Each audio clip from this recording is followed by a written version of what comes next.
Number কি বলছে, the sea মানে সাগর ইজ ড্যাশ দ্য হোটেল। ঠিক আছে, এখানে বিসাইড এবং বিসাইডস এর বিশাল একটা পার্থক্য আছে ভাই। আমি যদি বলি এটা অর্থ হচ্ছে পাশে, এইটার অর্থ হচ্ছে যে পাশে, এবং এইটার অর্থ হচ্ছে আপনার ব্যতীত। হ্যাঁ, ব্যতীত।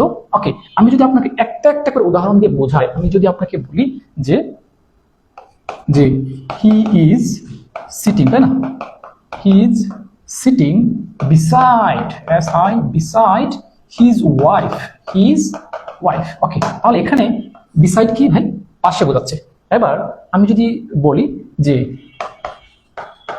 দেয়ার আর 9 students, there are 9 students here, হ্যাঁ, here এখানে আমি যদি besides দেই, যে beside s i d e s besides the teacher, okay, t s e s the teacher। Okay, very good. তো এখানে beside এবং এখানে besides অর্থ কি দিবে বলেন তো? এখানে বলছে he is sitting beside his wife. তো এই সেন্টেন্স, এই বাক্যে এই বিসাইড এর অর্থ হচ্ছে পাশে। পাশে কেন পাশে? অর্থাৎ বলা হচ্ছে he is sitting beside his wife, অর্থাৎ সে তার স্ত্রী বা বউ যেটা বলি বা গার্লফ্রেন্ড যেটাই বলি, তার পাশে সে বসে আছে বা বসেছে, তার পাশে সে বসেছে, মানলাম। দেয়ার আর 9 স্টুডেন্টস হিয়ার, এখানে বলা আছে যে এখানে 9 জন স্টুডেন্টস কি টিচার ছাড়াও, বলা আছে বিসাইডস, এটা অর্থ দিবে ব্যতীত। হ্যাঁ, ব্যতীত বা অধিকন্তু বা তাছাড়া। তাছাড়া এখানে টিচার ছাড়াও কিন্তু এখানে কি আছে, 9 জন স্টুডেন্টস কিন্তু এখানে আছে।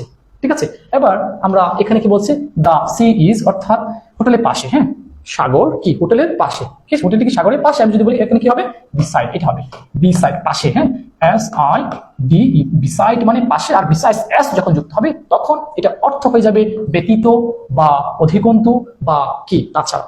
ঠিক আছে, এরকম অর্থ হয়ে যাবে। তো আশা করি আমরা বুঝতে পেরেছি। আমি যদি